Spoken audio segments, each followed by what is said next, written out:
what people like to see when they like to see like these classic rivalries, right? Like a guy like Triple G who's just forward pressure, constant throwing bombs, knockout puncher. A guy like Canelo who's just one of those classic Mexican fighters that has incredible heart, wants to fight the best of the best.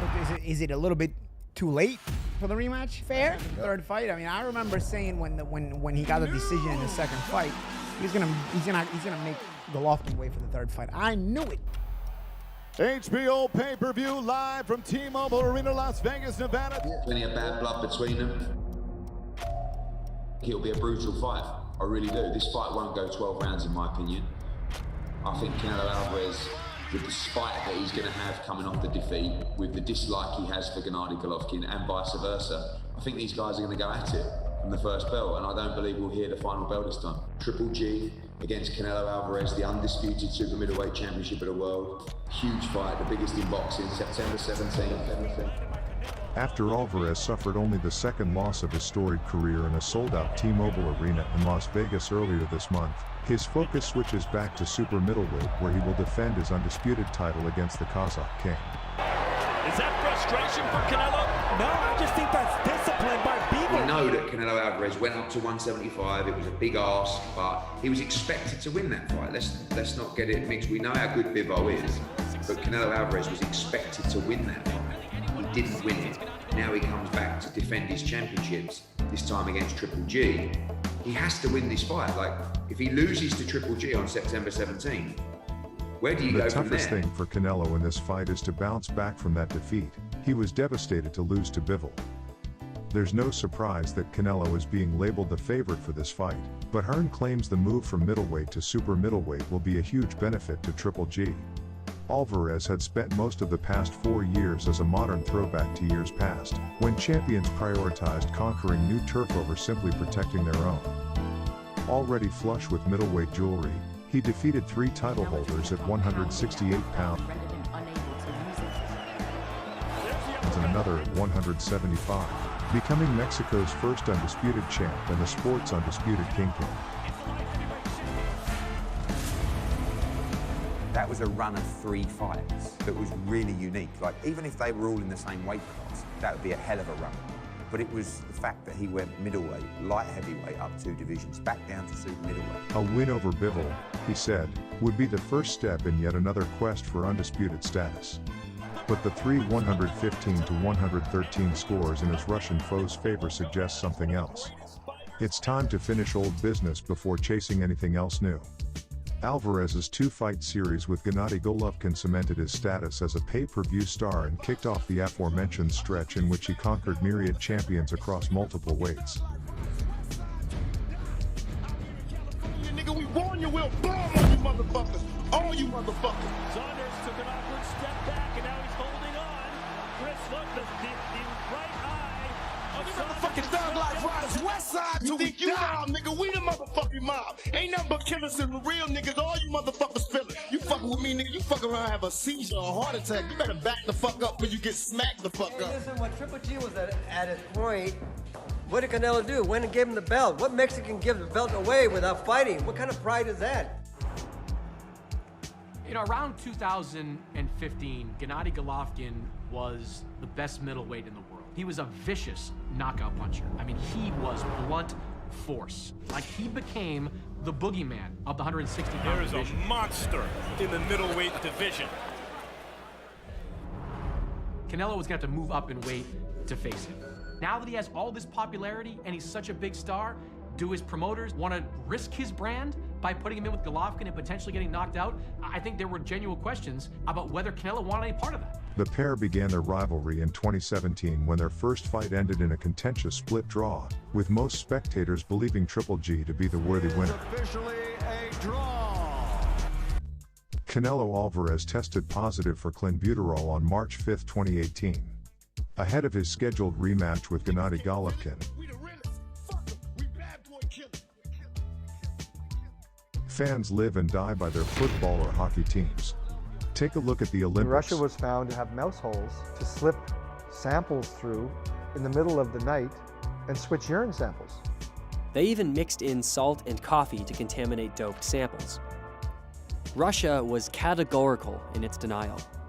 Никогда не было, нет, и, надеюсь, никогда не будет никакой государственной системы поддержки допинга. The World Cup.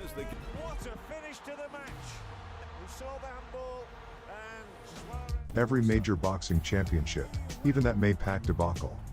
People get swept up in the excitement and throw money at these events like there's no tomorrow. But that kind of passion in turn means pressure and high stakes. And that means athletes will always look for that extra edge, any advantage they can find to help them secure victory. The aim of boxing is to, exactly, and to do that illegally or to enhance that performance, I'm not talking about banning fighters, I'm talking about imprisoning people who do that. Some fighters get caught and they've been unlucky, but ultimately you are responsible for your sample. So anyone that gets caught is guilty.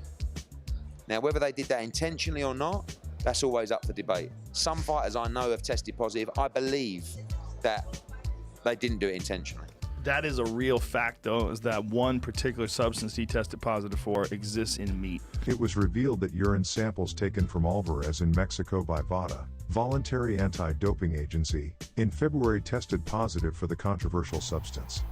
The explanation provided to fans, the media, and the boxing community by Canelo's camp was that the Mexican superstar had eaten contaminated meat. In Mexico, cows are given clenbuterol as a cattle-enhancing substance. El uso del clenbuterol es para agilizar la engorda. Entonces, menos tiempo, más recursos. The practice has been common for decades. Canelo received light punishment of 6 months ban. Then they had a rematch. They have heated up this fight, and I'm sure that Abel, I'm sure that Chepo and Eddie, which Alvarez won by majority decision a year later. That fight was also a close one. Right uppercut lands right on the bell from Golovkin, and there is a war. Ladies and gentlemen, after 12 toe-to-toe rounds of boxing, we go to the judges' scorecards. Your winner by majority decision and new WBC WBA IBO Ring Magazine Middleweight Champion of the World. And since then, Alvarez has moved up a weight class and since become undisputed champion at super middleweight. Now don't think I won't hit you cause I'm popular. I gotta be ready to the capture. Golovkin, meanwhile, has unified the titles at middleweight again, but he'll finally get a third crack at Alvarez later this year, albeit at 40 years old. One shot is not enough, need Lisa Uzi to move me. I'm gangster to the core, nigga, you can't move me. I'm like an animal with it, when I spit it, it's crazy. Got semi-autos to go home. The question about Triple G.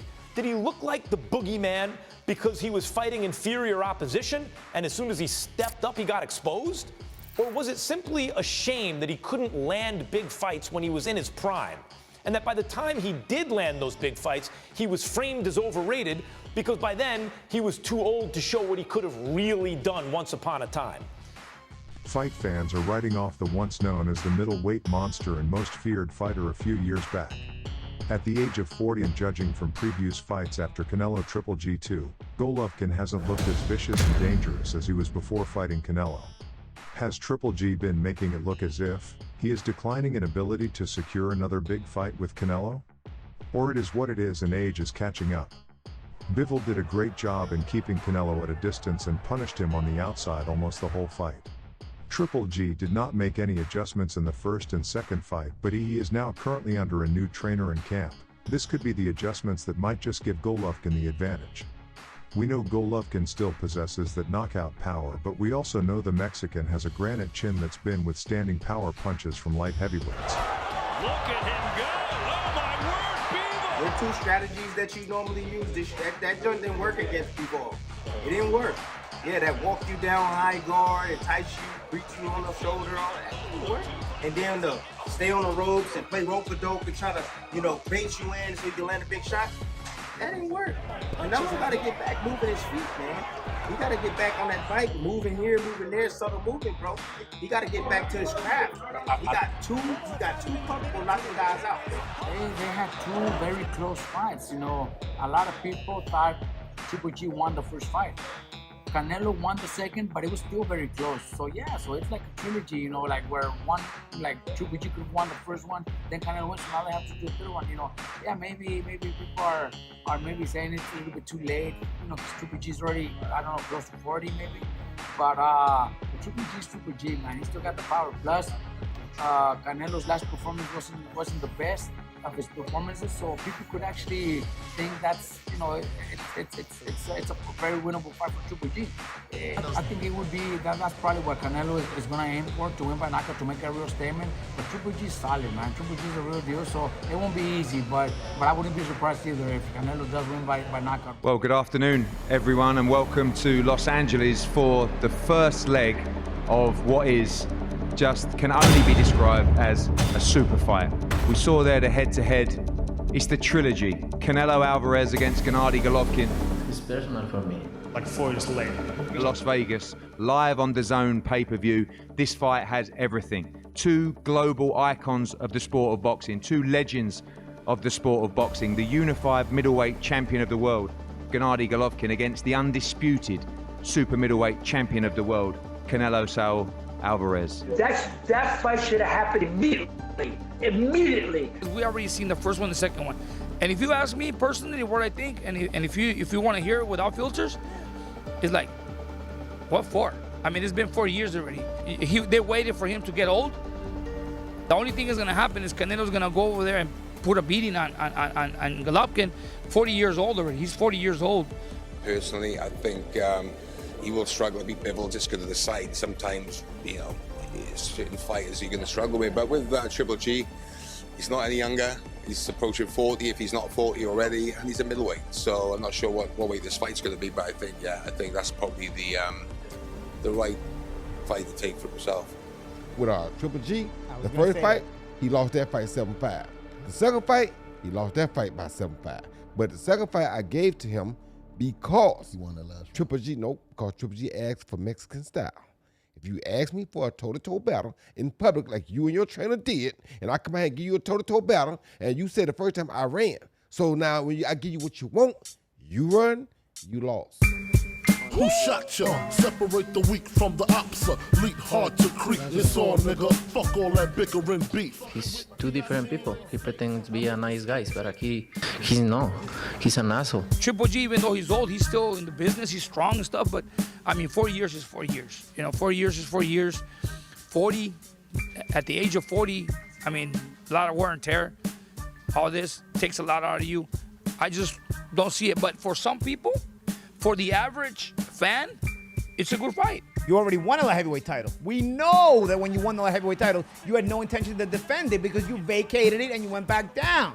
So we know that. So what's the point of going to light heavyweight now with so many challenges, a particularly dangerous challenge that everybody wants to see you, a younger challenge in David Benavidez, but you went to choose to fight at light heavyweight again?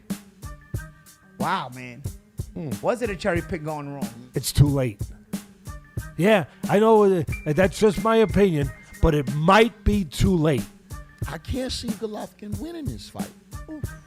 And that's unfortunate because I just feel Canelo still has a lot more than Golovkin right now. I knew it because now you're at the point where you have the age advantage and you can maybe wait for Golovkin to start looking a little bit more suspect before you give him the third fight, you know, or if Golovkin retires, he doesn't get the third fight. So it leaves Golovkin almost in a desperate situation because it's too much money to leave on the table, and so you're gonna take that third Canelo fight no matter at what age he offers it to you, and we're at that point. Maybe Canelo accepted the Matchroom deal over the PBC deal because there was a possible softer touch on the second half, on the latter part of the Matchroom deal, which was we knew Bivol was a tough fight. We knew Bivol might beat Canelo, and we said, well, beats Canelo, he might accept his Matchroom deal. If he beats Bivol, if Bivol beats Canelo, the reason he might have taken the Matchroom deal is because he also can foresee a possible loss in both opening fights. Charlo, if the PBC deal happens, with Benavidez on the back end. Matchroom had the Bivol fight with an older Golovkin on the back end. And he said, in case I lose the first fight, I can always sell us off the touch either way because I have this built-in rivalry with Golovkin. Now, but I'm saying, based on its performance with Ryota Murata, Is it too late? Is he looking too suspect? But then again, we can say the same thing about Canelo. Canelo looked awfully suspect in the Bebo fight. But my man, just aging is aging. Doesn't matter what you can lay in bed and you're 40 years old. You're still 40 years old. And when you look at the calendar, it still says you're 40. Your body still says you're 40. In the second Canelo fight, he looked spent at the end. I thought he won both those fights, but that's the past. If GGG wins, you got 2 losses in a row for Canelo. There's no way. You gotta the beat Vegas your arch judges, rival. Whoever's judging this fight, is You not gotta Canelo beat your lose arch twice in a rival, row. bro. They're never gonna get. Bro, there's no shot. Canelo could. Even if Canelo loses all 12 rounds, there's no way he's not getting this decision because the cash cow of the whole sport, they're not gonna allow him to lose 2 decisions in a row. No shot. Golovkin has to win by knockout. Otherwise, he will not get this decision if it even comes to it. Although I don't think at this point in his career, based on what I saw with Ryota Morata, that he can beat Canelo anymore. I thought he could beat Canelo before. I thought he did beat Canelo before. I do not think Canelo loses this fight. Uh-oh. Legitimately, I think Canelo wins this fight. Legitimately, possibly even by stoppage.